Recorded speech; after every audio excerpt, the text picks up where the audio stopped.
Salut à tous et à toutes, j'espère que vous allez tous et toutes très bien. Aujourd'hui on se retrouve pour une toute nouvelle vidéo sur l'analyse de marché, donc sur BTC, Ethereum et les charts des alts et pourquoi pas quelques alts.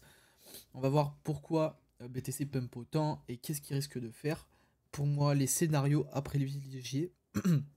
Cette vidéo fait suite à la vidéo que j'ai mis dans le groupe Telegram. D'ailleurs, n'hésitez pas à rejoindre, première ligne en description. 100% gratuit. Et bien sûr limité parce que c'est jusqu'à septembre qui sera gratuit. Après, on va le fermer au public, quoi qu'il arrive. Voilà les gars. Alors, on s'en était arrêté à où? On s'en était arrêté à ici. Comme vous voyez, hier, on a fait une énorme bougie en daily qui nous a fait plus 6,5%. Alors, juste énorme. On a clôturé au-dessus de la zone OTE. Très bien. Aujourd'hui, il va falloir voir si on clôture également dans la zone OTE. Pour l'instant, ce qu'on a fait, c'est on s'est appuyé sur cette zone OTE. On a fait support. Donc on a fait un espèce de pullback. Maintenant, on pourra potentiellement repartir. Mais moi, je pense pas que ça va se passer comme ça. D'autant plus que on va arriver le week-end. On est vendredi, je le rappelle. Donc là, actuellement, on n'a pas encore clôturé au-dessus de la Fair Value Gap Daily. Hier soir, dans le groupe, je vous ai dit, les gars, il reste 45 minutes, parce que j'ai fait à 23h écart la vidéo. Il reste 45 minutes, il faut pas qu'on clôture au-dessus. Parce que nous, on veut.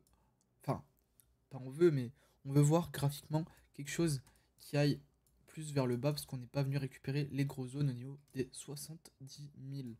Alors, je vais vous montrer les charts après. Maintenant, qu'est-ce qu'on peut aller faire comme différents scénarios? Alors, on va enlever ça parce que tout ça, c'est fini. Donc là, c'est les liquidités qu'on avait à reprendre. On les a toutes prises d'un coup.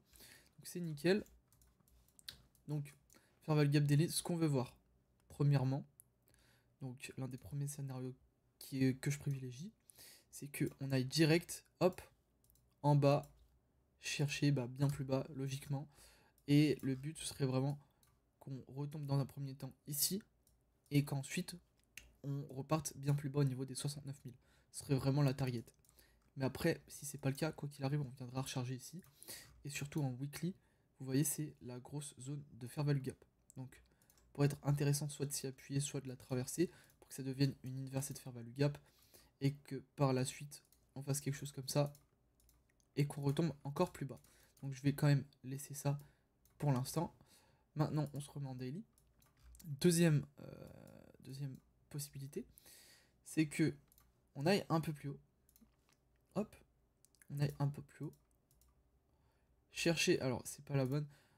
Hop, chercher les différentes liquidités ici. Et que on fasse croire à tout le monde que c'est nouveau le bull run, on va péter la TH, 120 000, 130 000, et qu'en fait on fasse un fake out et que en fait clairement on continue la tendance qui est baissière, je le rappelle, et qu'on aille chercher du coup les 69 000. Et là pour le coup les gars, s'il se passe ça, là on aura vraiment une situation de désespoir. Regardez-moi ça. On a moins 30% à aller chercher, et aux 69 000, il faut faire moins 35%. Ça correspond vraiment à des corrections de bull run, sachez-le. Donc là ça pourrait être vraiment excellent. Et la troisième option, en fait, c'est juste tout simplement qu'on continue vers le haut. Et pour moi, c'est l'option qui n'arrivera pas. Donc, hop, qu'on vienne péter la TH. Et pourquoi pas qu'on fasse un fake out, mais si on pète la TH, pour moi, on va aller bien plus haut. On va faire une vraie période de bull run, une vraie période d'euphorie. Voilà pour moi quelles sont les trois situations possibles. Et celle que je privilégierais le plus, ce serait celle-là. Après, c'est pas impossible qu'on tombe maintenant. Est-ce qu'on a eu une inversion de structure en 5 ou 15 minutes? Pour l'instant, on n'en a pas eu. Enfin, plutôt en 15 minutes. Pour l'instant, on n'en a pas eu. On pourrait dire que ça, c'est une inversion de structure. Mais si, ça pourrait le faire. Ça pourrait fonctionner. Je pense qu'en 5 minutes, ça fonctionnera encore mieux. Non, ça fonctionnerait pas. Donc, en 15 minutes, on pourrait se dire, tiens, ici, on a notre cos. Donc, on continue la structure haussière. Et ici, hop, on a notre boss. Même si, normalement, ce serait par rapport à là. Bah, bref. En tout cas, on pourrait se dire ça. Pourquoi on pourrait se dire ça? Parce que ici, comme vous voyez, on est venu chasser les liquidités qu'on avait fait ici. Ça veut dire quoi? Ça veut dire en général que c'est baissier. On vient chercher les liquidités pour aller plus bas, chercher celles qui sont en bas. Et comme vous voyez, là, on continue d'accumuler, accumuler, accumuler, accumuler, on vient rien chercher. Alors que ici, on est venu chercher. Donc c'est justement ça qui est bien. Et là, si on trace notre zone OTE, hop, on voit que on y arrive. On arrive dans la zone OTE et qu'on vient chasser un peu les liquidités qui se trouvent à ce niveau-là. Donc franchement, ça pourrait être hyper intéressant. Pourquoi pas essayer de tenter un short là-dessus. de mettre notre stop loss sur le dernier plus haut et de mettre notre target sur soit les 69 000 si on a du temps à perdre. Sinon, on fait une target bien plus précise. Donc en 1 heure, la target ce serait possiblement cette mèche là, donc au niveau des 95 000. Et si on part sur une vraie correction, on pourrait atteindre des niveaux comme les 93, mais moi je viserais plus les 91 000 pour correspondre à la fair value gap weekly. Et ça serait potentiellement un niveau avant que, bam, on redescende encore plus. Voilà, moi je pense vraiment que ça peut se passer comme ça. Maintenant, on va voir si ça va être le cas, et j'espère de tout cœur qu'on continue cette tendance baissière, parce que moi, je vais pas tout miser là-dessus, mais j'ai parié gros. En tout cas, je me suis bien exposé sur mon avis. Voilà. Après, au niveau des trades, on change pas, contrairement à d'habitude. Donc là, on arrive sur les 0,61 de Fibo, on va sûrement s'inverser. En tout cas, ça c'était pour le BTC. Au niveau des charts CME, voilà. Au niveau des charts CME, on va regarder ça. Donc en 1 heure, on va se mettre en daily, au moins il n'y aura pas de souci. En daily, on avait fait un gap, on est venu le combler, boum. Et là maintenant, on est en train de refaire des gaps, si je dis pas de bêtises. Non, pas du tout. On fait pas de gap, donc on a toujours celui-là à venir combler. Et c'est l'une des raisons, mais je pense que c'est la plus petite des raisons, qui fait que je pense qu'on va aller, hop, d'une le combler et de 2 plus bas. Donc là, ça pourrait être très intéressant de tenter un short à ce niveau-là, parce que, comme vous le savez, on est dans la zone OTE du mouvement baissier, donc il y a une grande probabilité que dans cette zone-là, hop, on retombe. Donc moi, c'est ce que j'aimerais voir. Maintenant, c'est ce qu'on verra. La BTC dominance qui continue de descendre, 63,5%. En 2 jours, on a quand même perdu une BTC dominance de 3%. Et sur les charts aux heures, on a quand même gagné beaucoup. Par rapport à ETH, on continue de pump. Donc, on ne revient pas chercher la fair value gap weekly pour l'instant. Ni si la daily, on est venu la chercher, mais la weekly, on n'y est pas venu. On aura une zone de confiance assez élevée pour pouvoir, pourquoi pas, tenter un long ou un short.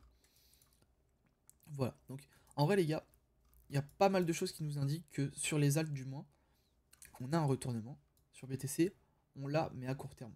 Donc, en daily, tac, cos, boss, on l'a aussi. Mais est-ce qu'en weekly, on l'a? Non, on l'a clairement pas, les gars. Et c'est ça, bon, est-ce que... Non, c'est une mèche, ça compte pas. Donc, ça pourrait être considéré comme valide, mais moi, je la considère pas comme valide pour l'instant. Donc, il faut vraiment se garder ça en tête, que les alts pourraient pumper sur le BTC, en vrai. Ça pourrait se faire. Donc voilà, continuons sur ETH. Voilà, on continue d'aller plus haut. Sachez que je l'avais call dans ma dernière vidéo YouTube, j'insiste, ce trade, voilà. Et on aurait pu, alors ça c'était le deuxième TP, mais on aurait pu continuer bien plus haut. Vous voyez, quand même 40% sur un trade, donc un petit 19 de RR, enfin, tranquillement. Et le TH BTC qui continue d'augmenter. On inverse même, pourquoi pas, la tendance ici. Donc franchement c'est hyper cool. Niveau des charts total, alors je vais écourter la vidéo, je vais juste faire quelques charts et on va aller voir deux alts comme le sol et le SUI.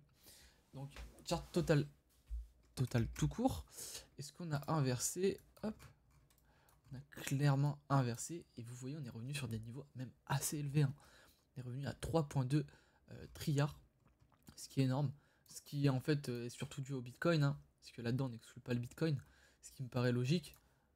Comme vous voyez, on reprend la zone OTE, on est pile dedans. Donc, possibilité de rejet également là-dedans. On est venu faire une grosse prise de liquidité là, comme je vous l'ai montré hier. Pour l'instant, ça c'est nickel. C'est ce qu'on veut si on veut short. Là, inversion de structure. Donc là, pour potentiellement qu'on revienne en zone OTE et qu'on reparte ensuite. C'est possible.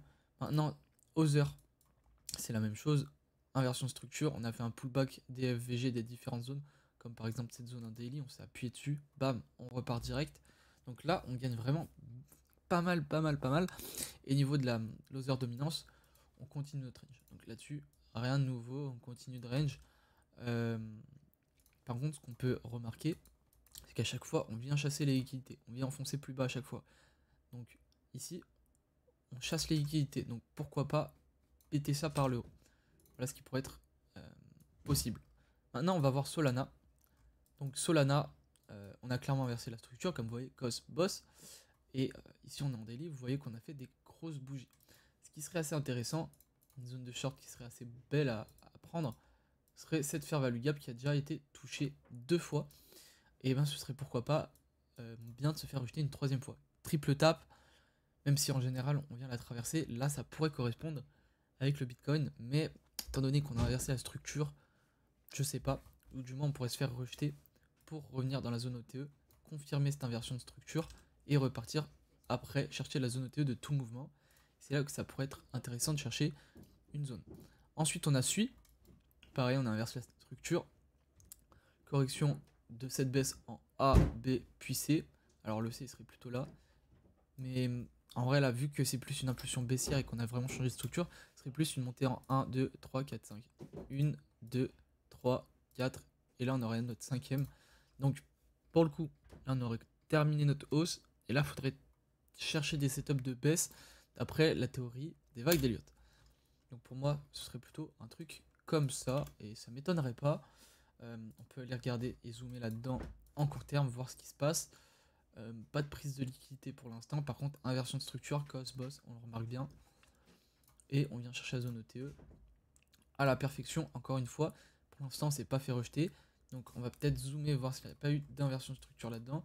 Là, on a notre cos pour avoir notre boss. Bon, en tout cas, on vient chercher la moitié de la fair value gap. Donc ça veut potentiellement dire quelque chose, même potentiellement dire qu'on est en train de se retourner ici. Le Suisse, ça peut être intéressant de target un joli trade là-dessus. Prendre 50% des profits ici et laisser tourner. Je pense que je vais même d'ailleurs le prendre. Voilà pour ce qui est de l'analyse des alts et du marché en général. J'espère que vous aurez kiffé la vidéo. Comme d'habitude, n'hésitez pas à rejoindre mon lien affilié ZoomEx. Et si vous voulez vous créer un compte, que vous n'avez pas forcément de compte ZoomEx ou que vous voulez diversifier toutes vos plateformes, ça peut être intéressant. Également, vous avez moins 15% avec ce même lien d'affiliation de réduction sur vos frais de trading. Donc très intéressant quand vous tradez. Également, à ne pas oublier, et ce n'est pas des moindres, il y a le groupe Telegram dans lequel je donne un peu les infos en avance, entre guillemets, où en fait tout simplement on a une espèce de groupe, une communauté. Donc c'est ma communauté et celle de Gabin.crypto sur YouTube rassemblées, où lui il est plus dans l'investissement crypto et moi je serai plus dans le trading. Et c'est vraiment là-bas qu'il faut nous retrouver, que vous avez tous nos conseils. Sur ce, moi je vous laisse. Bonne soirée à vous, Salman Crypto, ciao.